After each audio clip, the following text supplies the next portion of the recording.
All right. Hello, everybody. Thank you so much for joining in today. My name is Zanzi, and I'm the host of the Showcase AMA series here on the Polygon Discord. Today, we got a very special guest. We got Ross coming in from Rhino Finance. How are you doing today? Yeah, really good, thank you. Thanks for having me on the channel. Yeah, absolutely. I'm very excited to have you here. So I always like to kick this off, like doing some introductions. So why don't you tell us a bit about what your backstory is and what drew you into the Web3 space? Yeah, totally.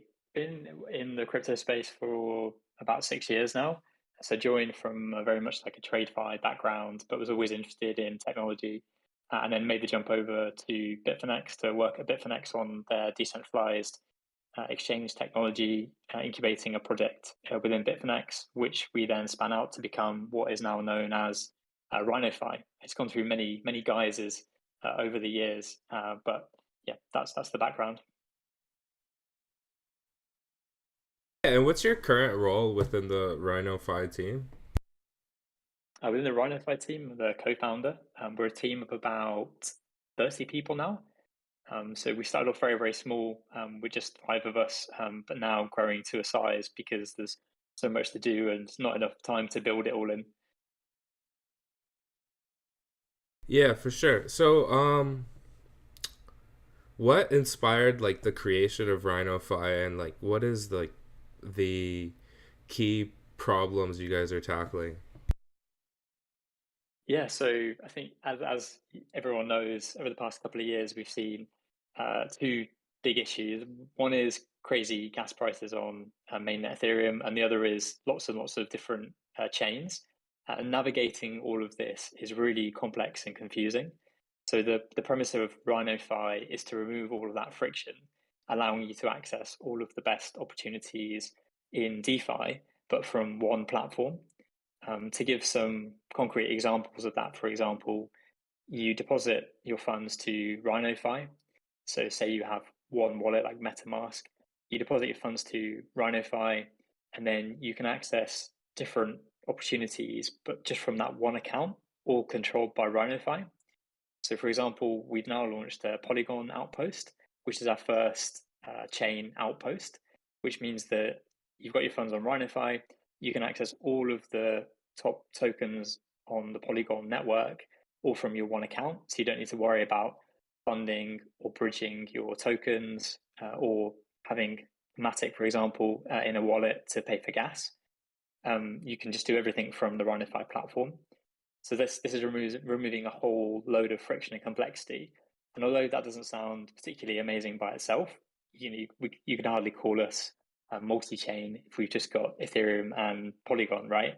But imagine further down the road, say if you fast forward 6 months, where there'll be other things added. So, for example, maybe the Polygon Hermes chain, or the Evmos or Arbitrum Optimism, or some more specialist layer ones. This becomes quite a powerful platform because instead of having to figure out which wallet you need to load, keeping track of all of those seed phrases, funding it with gas, navigating really complex bridges, which you lose your funds and you can't see what's happening for 20 minutes or a couple of hours at a time. You can just do this all from one platform. So you can go from a token on Polygon to a token on Ethereum super quickly, super easy UX. And that's just one bit of the story. But does that make sense for now? Yeah, that makes plenty of sense. So who would you say is Swap. like? Oh, sorry. Go ahead. No, I was just going to say, swapping is just one part of the story. As well as swapping, you can also transfer your funds to other people in privacy. You can also access yield opportunities from around the DeFi ecosystem. So, for example, if you have your funds on Rhino.fi right now, you can access a staked Matic. So you can earn yield on your assets, and then if you want to, say, take advantage of a quick opportunity, or you need to send your tokens to someone, you can quickly and instantly exit that stigmatic opportunity and swap to a token on Polygon or Ethereum, or you can access another yield opportunity depending on what you're into. So there's lots to the platform, and we're only just beginning. To me, it sounds like you're trying to like aggregate like all of DeFi into one platform, kind of like make like a one-stop shop for all things DeFi. Would that be like a correct way to understand things? Yeah, definitely a DeFi control center or uh, a place where you can access DeFi all through layer two, I think is a really cool way of putting it. But yeah, having one place, one nerve center where you've got your funds, you can see everything that you've got on different chains, and you can move your funds around all the different chains in a really nice, easy, simple way without having to contend with any complexity. Yeah, for sure. So, who would you say is like your kind of like target audience for this? Originally, we were very much focused on like bringing retail into the space. So this could be a really good way of bringing someone into crypto who maybe doesn't have the comfort with managing a million different wallets. I think most of us have enough problems managing a couple. So being able to access all this opportunity without having to contend with that, I think is a great stepping stone into getting further and further into DeFi. But then we realized actually that DeFi natives would find this quite useful as well because again, we've got this problem where no one wants to manage all these different wallets and keeping track of all these different opportunities is really complex. If you're really, really involved in the Polygon ecosystem, that's your world. But imagine if you had a way of keeping track of some new pocket of community and ecosystem that's popping up on another chain, moving your funds there quickly to take advantage of an opportunity, but then moving them back quickly to your home base on Polygon. So this platform should have lots of different uses and lots of different audiences, not just a pure retail audience. I think all of us would benefit from removing complexity in our lives. Yeah, most definitely. I fully agree with that. It's a really like complex space to get into, and removing that complexity like makes the experience better for everyone, not just you new users, but like people that actually understand it as well. It's just really, it's always nice to like streamline processes for sure. Um, Exactly. How have you found exploring the multi-chain DeFi? Is it something that you find enjoyable, a challenge, or do you still get the fear factor when you're bridging? yeah, it's definitely a mix of all of that. One question I want to ask. So I understand you previously were operating under the name Diversify. So I'm like curious, like what caused the name change, and like perhaps maybe you want to like dive into a bit about like what your development journey has looked like. Yeah, definitely. Originally, we were building this decentralized exchange architecture and platform. So the idea was to replicate Binance or Bitfinex, but in a decentralized manner using a very high speed order book layer two DEX. So we built that. So if you go to Rhino.fi now, you can still see the core of that, which is a trading screen.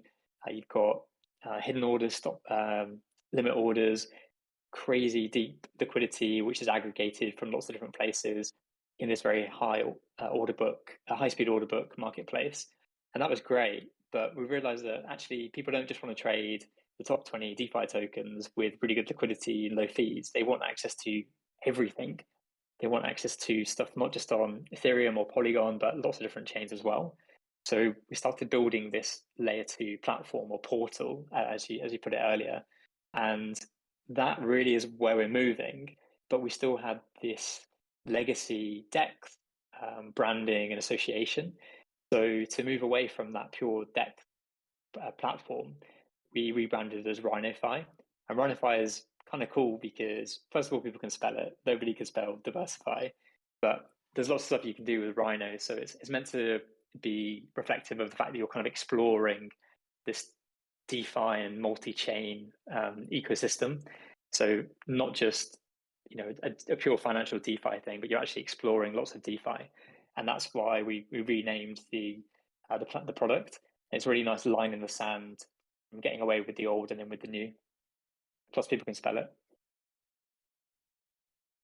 Are there any other reasons that you like decided to go with a rhino instead of something like a tiger or a lion?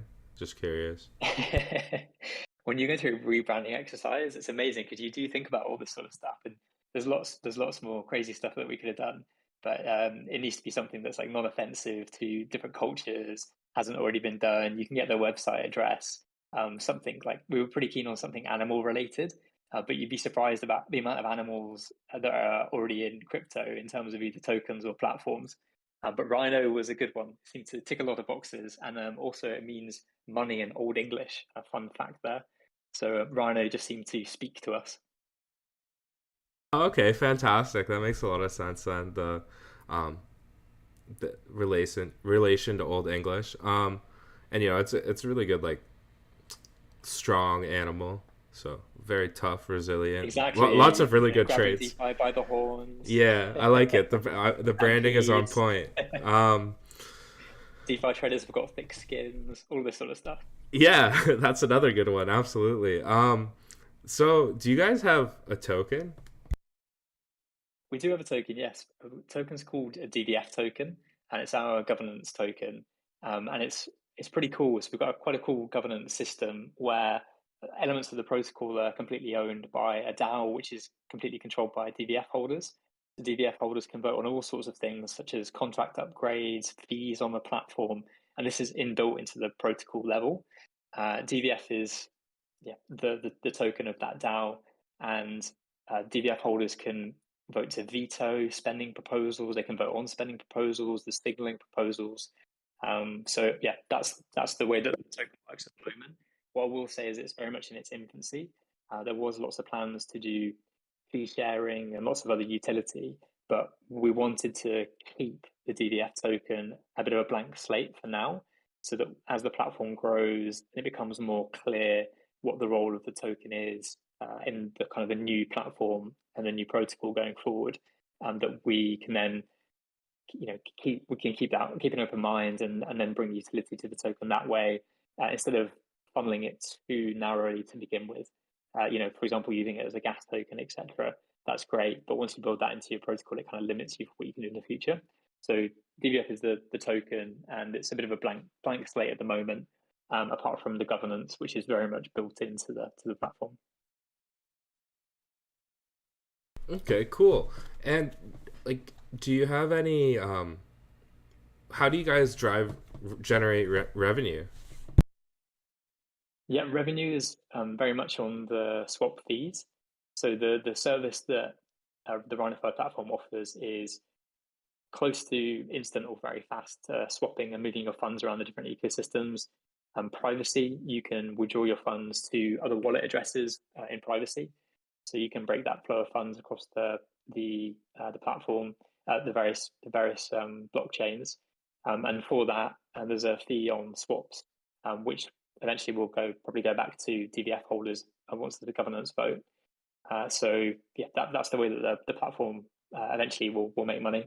But the important thing is there's no gas fees for users, because the core of the platform is built on a layer two. All of those gas fees are completely abstracted away. So you pay a small fee, which you're used to paying anyway if you do swaps on any other platform, but you're not paying a native gas token on any of these platforms either. That's all aggregated up and paid for by the operator of Rhino.fi.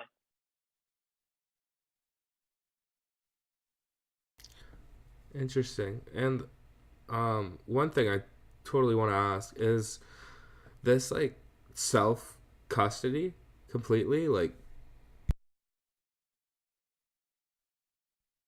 Sorry, say that again. I think I broke up a Yes, little bit. yes, Did you for say sure. this platform completely self-custodial? Yeah, that's what I'm wondering because like you connect your wallet to it and then you like make a Rhino account and you're able to like transfer to like other Rhino accounts. So I'm wondering like how the custody of assets works there. Yeah, definitely. So very much so. You can kind of think of the platform as having a spoke and hub model, or as we like to call it, a core and an outpost, or different outposts. So the core or the hub is built on a layer two, which is the Starkware layer two technology, which is the root security model is Ethereum. So you deposit your tokens, and you inherit the security of the layer one blockchain. And then if you want to explore other chains, so for example Polygon, and then in the future other chains, your tokens live on those chains, and they're completely self-custodial. You have access to them. You can do what you want with them. So the platform is completely self-custodial in terms of those flows, if that makes sense. You connect a wallet, you deposit your funds. So you connect to MetaMask, you deposit to the Rhino.fi smart contracts, but only you can control them. And if you want to do a swap or a trade or a transfer or invest something, you have to give permission by signing with your wallet to Rhino.fi for anything to happen with those tokens. If Rhino.fi, the operator, was to go offline for whatever reason, then you can still get your funds back. There's escape mechanisms, escape hatches that you can get your funds back from the smart contracts. So it's completely self-custodial with regards to that. They're pretty cool. All right, yeah, that is really cool. That's really key feature in my opinion. So I'm really glad that you guys have that set up like that. Another thing I'm curious about is like, how is this different than using a bridge? Like what are the advantages to using Rhino over a bridge? Yeah, bridges is a massive topic, something that I tried to dive into a couple of weeks ago for like a educational piece, and I quickly got lost with the hundreds of different bridges that are out there. But the way that this works is Rhino.fi provides an amount of collateral, which is the bridging funds. So we might have a few $1 million of stable coins sitting in effectively our own bridge, right? So when you do a swap between, say, Polygon and Ethereum, you're using that stablecoin balance. And what that means is it's super quick because we can see the transaction coming in. We can be like, yeah, we trust you to do that. And then we can do it the other side for you.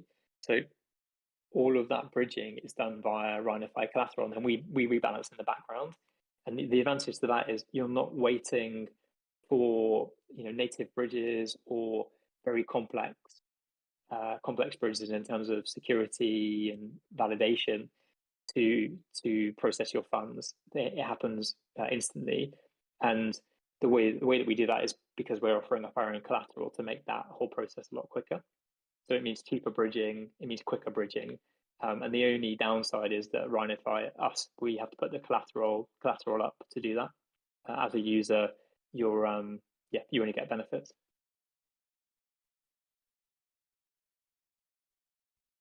Okay, awesome. So like, what are some key differences between Rhino versus like a mainnet Dax or a centralized exchange? Like, what are the key differentiating factors? Yeah, you get the best of all worlds is one way of putting it. So if you go to Rhino.fi now, you can access high-speed order book trading and high-speed swapping on some of the biggest tokens in DeFi with crazy aggregated liquidity. So that's the centralized exchange element, except it's completely self-custodial. So if you're really into order book trading and that's your thing, then you can do that. But you can also do cross-chain swapping. So that those protocols that are focused on cross-chain swaps via their own bridges, you can also do that via Rhino.fi. But the advantage is it's much quicker, cheaper. You don't need to worry about wallets or having gas tokens on those target chains when you do it. It's also a portfolio tracker because you can track your tokens across all these different chains and all this different swapping and everything activity that you can do. And you can also access yield opportunities on Rhino.fi itself. So we've got staked Matic, which is a big one, staked ETH. There's also Aave and Compound tokens, and also the Stargate Finance opportunity on there as well. You've got something which resembles a centralized exchange, something that resembles a swap platform, so it resembles a bridge, and something that resembles a yield aggregator. So all in one place, which what you were saying earlier very much is a DeFi portal, but self-custodial. Oh, drop my headphones. Oh no, that makes a lot of sense. So, yeah, there's definitely a ton of advantages to using this compared to other platforms. Um, I'm curious though a bit about how like say I'm a brand new Rhino.fi user. Um, I come in, I sign up, I make my own account. So is there like I would then have to like deposit it into that account, and then is there like a Yep. withdrawal process as well? How does that all work? Like if I were to make my own Yeah, Rhino.fi account. yeah, totally. So making an account is that when you say make an account, we kind of think of, oh, I need to put my email address and password in and all that sort of stuff. That's not the case. Making an account really is just connecting your wallet, your Ethereum, your MetaMask, your Ledger, Wallet Connect, all that. So you come to the platform, you come to the website, the app, you connect your wallet, and then all you need to do is deposit your funds into the Rhino.fi smart contract, and that's all you need to do. You can do everything that you need to do from there.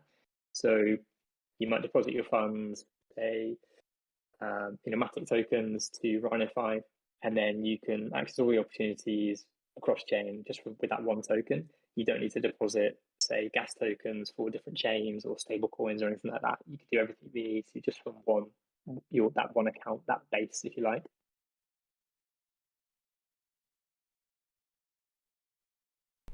Yeah, no, that makes a lot of sense. It's really cool what you guys are doing. I think it's a massive impact. It's something that like we really need more of, like smoothing that user experience for people within the space and people trying to get into the space. Like I know personally, like for so many people that I know, it's like just impossible for them to even like break into crypto. It's so confusing and complicated, and it's great to see projects like Rhino really simplifying that. So I'm wondering, like, That's the goal. That's definitely the plan. This would be something that is useful for people who are complete newbies, who someone's showing them how to set up MetaMask or other wallets. I'm sure the wallet space will get much better over the next couple of years. So it's that, but also even if you're a DeFi native and you're struggling to keep track of everything and bridging everything and accessing new opportunities, then it's quite a cool place to go. And if you need to move your funds and go do something else in DeFi that we don't have, then you can do that as well. So it's a cool control center for all your DeFi activity. definitely. So I'm wondering, is there anybody that you see as a competitor within the space, and like, what would you say is your like key competitive advantages? Yeah, it's really it's a good question because we're kind of doing everything right. So you could argue that, say, something like Zapper is a competitor because you can zap into lots of different opportunities and you've got your portfolio, but they don't really have a base on they don't offer their own liquidity or their own trading. So we're kind of competing, I guess, against centralized exchanges more because centralized exchanges have got the bulk of the customers at the moment, but centralized exchanges can only offer you a subset of opportunities in DeFi. Like they need to bring that onto their platform to allow you to access it. You don't have custody; it's all very opaque. No one really knows where the yield's coming from or what they're doing with your tokens. Whereas Rhino.fi, the aim is to build. Well, we've built that from the ground up, but we can offer a lot more. You can offer you access to all of the good opportunities in DeFi, whether that be a hot new token that's launching on Polygon that you can swap pretty much straight away, or a cool new yield opportunity on Ethereum layer one that you can access without paying gas. So it's, I guess, really competing against centralized exchanges would be the best way of putting it, I think. Yeah, I'd like to see a world where, or I'd like to see Web3 get to the point where we don't even need centralized exchanges. I think we're really close to getting there where they're just like become irrelevant. I mean, that's definitely a good hope. We don't need these centralized powers in the space, like kind of like how we have centralized powers in the Web2 world that just control so much. Like we need to prevent that from happening in Web3 completely. Um, Completely agree with you. I mean, even today you saw Coinbase depositing a load of the staked ETH, the Coinbase asset, into a Uniswap pool. Could you ever imagine that happening a couple of years ago? A centralized exchange taking part in DeFi, crazy. And that's yeah, kind of things to come. yeah, it is definitely crazy. Foxy has a really good question. He's wondering, is anonymity preserved? Like, do you guys have anything to preserve user privacy? I know you mentioned like, so he's saying, cause custodial methods usually call for KYC, which defeats the purpose of crypto transactions. That is to keep, in fact, intact the anonymous factor. But you guys are completely self-custodial, so I'm assuming there is no KYC. Is there? And like, Yeah, is there anything like put in place that helps like preserve user privacy, or is like everything still tied to your wallet address? yeah, definitely. So, like you said, so we're completely self-custodial, so you can always access your funds at any time. And the core of the platform is built on this layer 2 rollup. The type of layer 2 rollup that it is keeps data off chain. And the reason for that is technical. It allows for faster transactions, cheaper batches, etc. But that also has the added benefit of giving you the team hate me saying this, but I think of it as like soft privacy. So, for example, when you deposit your funds, all of your activity on Rhino.fi is private. So you can do your trading and swapping within Rhino.fi, and no one can see what you're doing apart from the operator and you. So, for example, that is enough for most people, similar to like the privacy guarantees that a centralized exchange would give you, in terms of no one can see what you're doing when you're on that centralized exchange. But if you're using it for nefarious purposes and law enforcement comes knocking, then the data will be shared with law enforcement agencies. But in terms of Rhino.fi, we don't hold any personal data. We don't have your email address. We don't have your date of birth. We have none of that. All we've got is your wallet address. So what we can do is to show the flow of funds from one place to the other if needed. So we think it tries quite a nice middle ground between giving users the privacy that they need, and most people don't want Fort Knox level privacy to obfuscate the flow of funds. They just want the casual observer not knowing what they're swapping and trading into. And when they withdraw from the platform, you can still see balances, etc. So yeah, I hope that answers your question. It's a bit of both. It offers privacy guaranteed, but not Mixer or Tornado Cash style privacy guarantees. No, that definitely answers my question, and I think that's like almost like a selling feature, like a really key factor that you guys have going on. It's like, say I was a big whale and I'm moving like hundreds of thousands of dollars or millions, and I don't want people like knowing my transactions and front running me and whatnot. Like, I could be using Rhino.fi to like operate in a private manner. I think that's super key feature that you have there. So that's really cool to know. Exactly, because you're seeing with these analytics platforms tag wallets with different people and different companies, etc. As the space gets more known and people can spot these patterns. Maybe you don't want anyone knowing that you're putting some funds into the latest new token to launch on a random dodgy chain.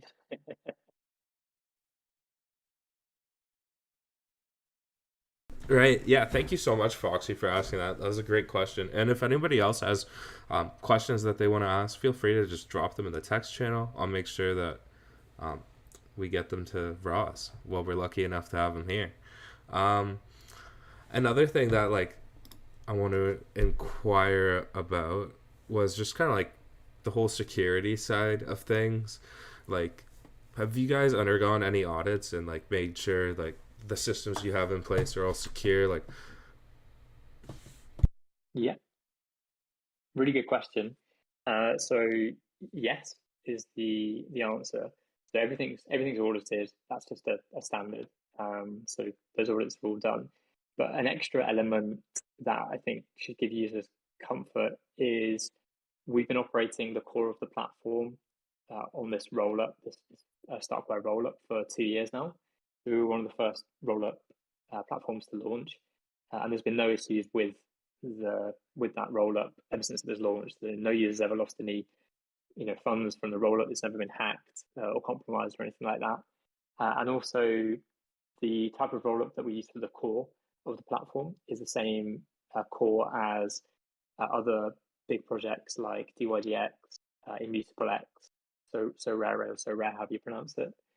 So these smart contracts have now been battle tested to the tune of probably billions of dollars of locked funds over 2 years.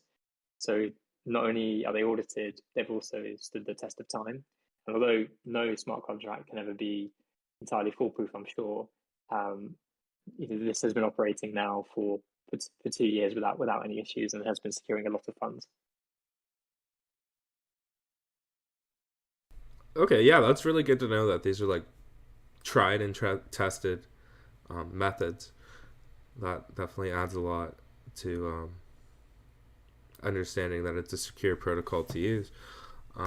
Foxy has another question. He's wondering, like, what about preventions from AML, anti-money laundering? Anonymity obviously has its bad effects. Um, yeah, I'm not. Yes, sorry, can you repeat the question? Yeah, like So I can talk about. yeah, slightly. So basically, he's wondering like, what about like, how do you prevent like money laundering from happening on your platform? Do you have like anything regarding that, or what are your thoughts on that? Well, I guess it's kind of like an unstoppable protocol, right? So it's very hard to do much in with regards to that. I guess in terms of AML, so we blacklist wallet addresses to make sure that they can't use the matching engine, like the sort of the swapping. So all they could do is deposit to the platform and withdraw again. Um, it's not very useful. So we can blacklist addresses with regards to that. And also, as I was saying earlier, if any law enforcement comes knocking and can prove that a user's been nefariously moving funds around crypto and has gone via Rhino.fi, then we can share with them the addresses that those funds have moved on to. So it's a great platform for soft privacy in terms of the average user not being able to no one's seeing what you're doing in terms of soft privacy. But again, not to be used as a mixer. And if used for nefarious purposes, then those details will be shared with correct law enforcement agencies for the safety of everyone in DeFi. Yeah, absolutely, and I'm really glad that we're like highlighting that. Like, yes, it is like soft privacy, but it's not like something that like should be used in a nefarious ways. And no, it's not a weird Mm-hmm. question, Foxy. I think it's like really good to like this right now is like a really good Yeah, it's a great opportunity question. to like fully understand things. You know, like Ross is the co-founder. There's no better person to ask, and it's like rare to get the opportunity to ask him directly. And I definitely got my eye on you now, Foxy. Don't do anything bad. Just playing. um, so That's are great. I there? think I think it's a really valuable service, and I think touching on some of the stuff that's happened with Tornado Cash, and Tornado Cash is a really useful product that lots of people have used. I think it's 70 or 80% of the funds that go through it are not bad or dodgy in any way. It's just a shame that a small amount of people have to spoil it for everyone and bring this very heavy-handed approach down on protocols. But we think we're treading a good balance because it offers people the privacy they need for legitimate reasons, while guarding against any nefarious actors. Yeah, for sure. It's a total shame what happened with that like whole scenario, and I feel like it was like such a small percentage of people that actually use it for bad reasons, and there's like plenty of like legitimate like developers that just used it just to fund new accounts to build things like they I don't know, just genuine desire to protect anonymity, but like for like good reasons, not like nefarious ones. Yeah, so I don't know that whole Yeah, scenario. privacy is a basic human right. I fully agree with you, and like code is free speech, so it's like what they're doing is an attack on free speech, and I feel like it'll play out well in the long run. It's like short term, it's just like a bad thing. Like oftentimes things get worse before they get better. That's what I always like to say, and I feel like it's one of those scenarios where they've overstepped, and it's gonna like help cement how things should be. Like put it in stone. That like hey they crossed the line, and code is free speech and privacy is a human right. Totally. And there's always edges around this sort of stuff as well. So, say for example, something comes out that says, right, all privacy is I don't know, you need KYC to do privacy, whatever. Well, then elements of the Rhino.fi platform could be KYC if that's the way that it goes, right? But we try and keep as much of it non-KYC as possible. So, for example, if you want to use fiat or something, then you need to maybe do a heavy KYC. If you just want to deposit the platform and swap and withdraw, then maybe you don't need KYC. If you want to withdraw to a completely different wallet, then maybe you need KYC. So we'll have to see how this whole space evolves. But all of us as the founders and team at Rhino.fi are very much in favor of protecting privacy. And my co-founder Will has co-founded is very into the ZK technology and has a ZK validator company that he's very much deep in this ZK space, and all of us value privacy. So it's not something that we take lightly, and would always look to preserve user privacy wherever possible instead of just rolling over.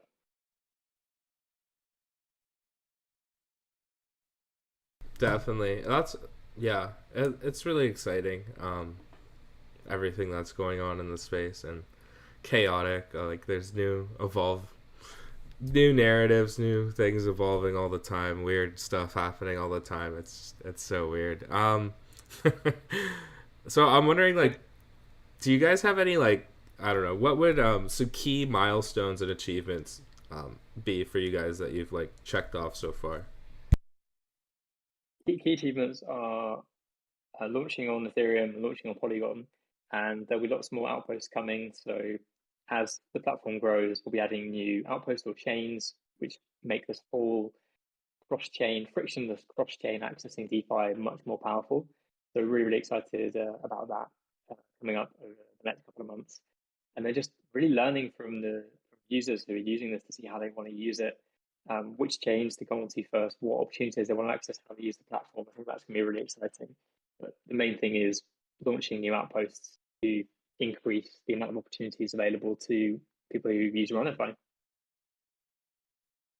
Cool. I feel like you're kind of like getting into my next question there. So, like, what on the roadmap most excites you for Rhino Finance? And I'll add to that and be like, what would be a dream come true scenario for you guys? Like, what would like be the best thing ever for Rhino Fi? Yeah, definitely. I think having Rhino.fi is a huge part of people's daily interaction with crypto would make me really, really happy. And to do that, we've got a long way to go.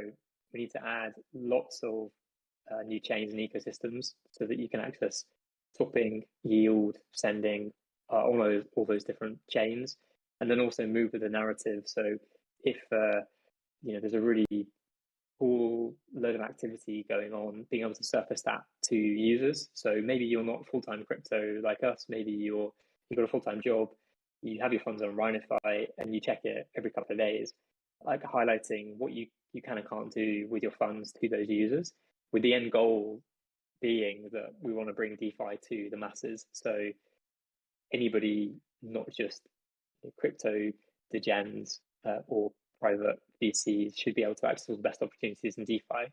And that's really where we're taking Rhino.fi by adding all of these chains and bridges and opportunities. Definitely. And so like, how do you plan on driving more adoption to the Rhino Fi platform to like help accomplish these goals? Yeah, so the main thing is making it more useful, first of all. So at the moment, you've got Ethereum and Polygon, which is great. That's where I spend all of my time anyway. But we will be adding other chains, so Arbitrum, Optimism, BSC, etc. So making it really, really useful is the first thing. And then once it's really useful and people are like, hey, this is really cool. I'm actually using this every day. I've got all my funds on here. I'm accessing all the opportunities that I want to. Then we look to make it bigger, reach more people.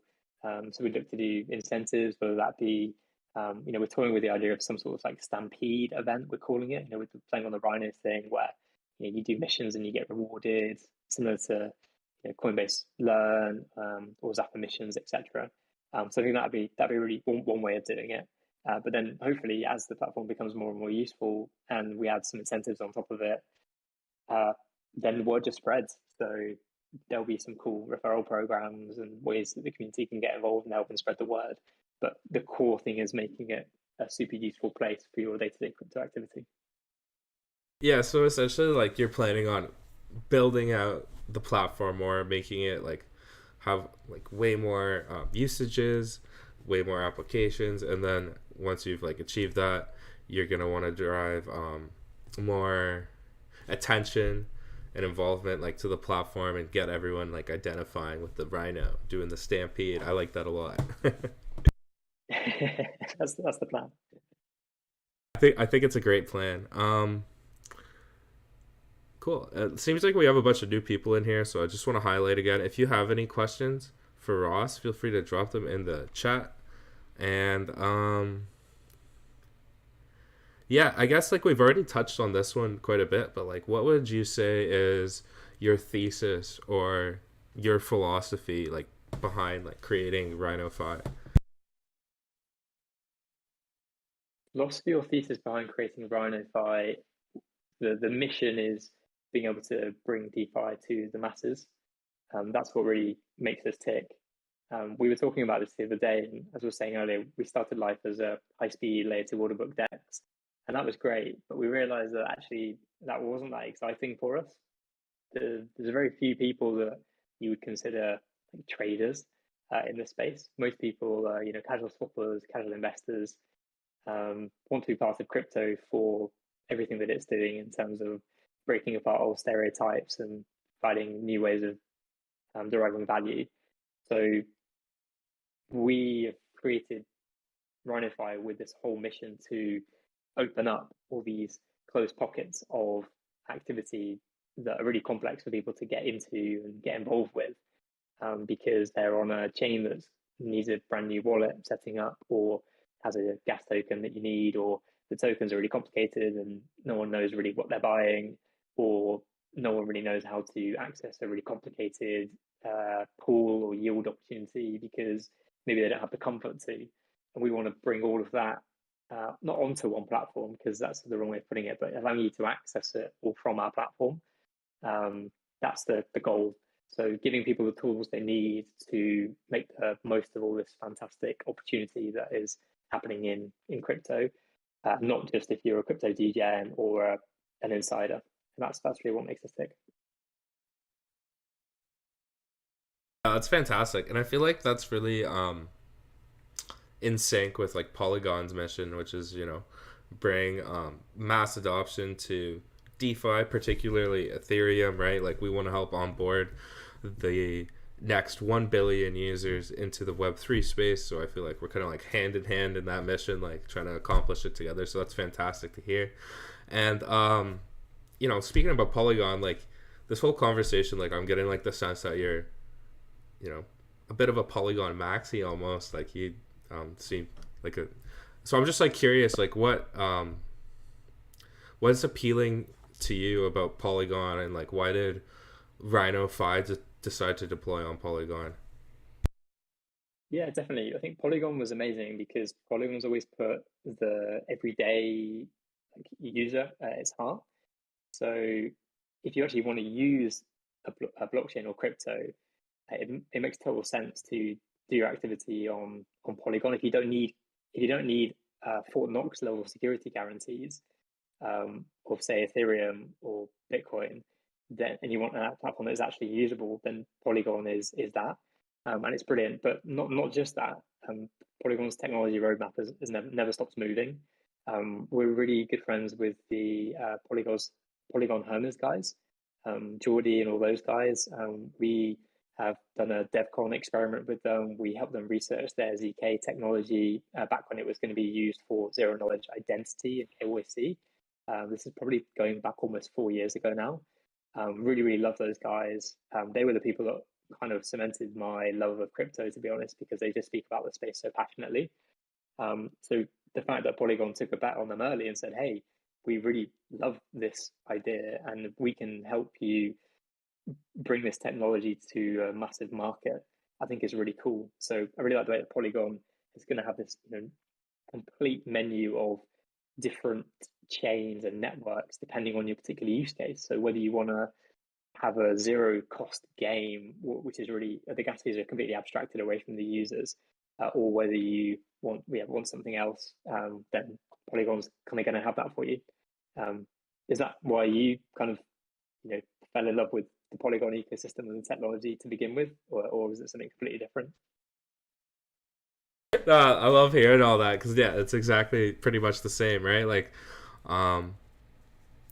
for example, like I'm into this one like play to earn game, and it just wouldn't be possible for it to exist on Ethereum, right? Because there's so many like little transactions that you have to do, like making installations, petting, like all kinds of like weird things, even equipping the wearables, right? Like there's like equipable wearables, and it's a transaction to put them on. It would cost me like $10 to $50 just to throw on some clothes on Ethereum, but on Polygon it's less than a cent for the gas fees. So that's definitely like a huge factor for it. It's you get all the benefits of Ethereum, like the ERC20 tokens, all the other smart contracts, right? Like you can build anything that you could build on Ethereum on Polygon, but it's just actually affordable and way faster to use. It actually has like the potential to drive, mass adoption, right? Like whereas it's the scalability issue, right? Like that's what it's solving, and it's amazing, right? Like DeFi wouldn't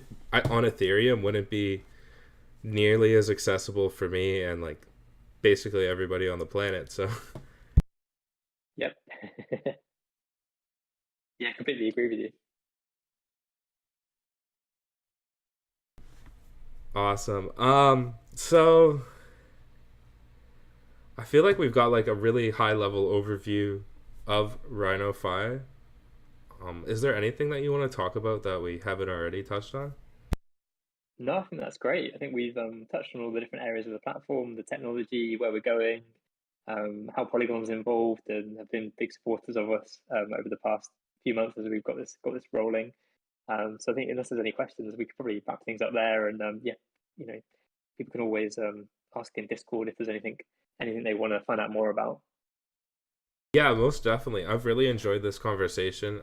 I think there's a lot of good things happening here with Rhino. I'm really excited to see how everything pans out for you guys. Like excited to follow your development journey and use the platform more. One key thing that we should touch on is where is the best places to follow up with you guys? Definitely, I think the really cool thing is if you're a Polygon user right now, onboarding onto the platform is super easy. We've got very fast bridges, and then you can actually have a play around with the platform. So that would be a really cool way of doing it. So you just go to Rhino.fi and go from there. If you want to keep in contact and come and get involved with what we're building and help with feedback and direction and steer and help us find out where we should be going next, then Discord is probably the best place for you to do that. All of the team are on Discord, from my co-founder Will, all the way down to the customer support people and engineers who are actually building this.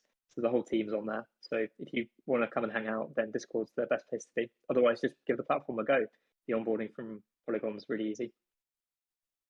Yeah, and I really just want to highlight again that you guys are a DAO, so definitely lots of ways to get involved and make the most of your experience on Rhino.fi. So yeah, all the links are in the chat. We've got the Rhino.fi website, the Twitter, and the Discord. So make sure to follow them on Twitter, join the Discord, and try out the application. We want to hear what you think about it. So with that said, I feel like it's basically nothing else to cover. It's been an amazing conversation. Ross, great meeting you. Yeah, thank you very much for asking all these really cool questions and really getting into the guts of the technology and the mission. That was really, really cool. It's nice to speak to someone who's so knowledgeable about the space. And thanks for the really good questions, everyone, as well. Thank you so much, man. Really appreciate that. And, once again, like really appreciate having you here. It's been an honor and a pleasure. And thank you so much to everyone who came out and listened. It's been awesome. And I hope you all have a wonderful day.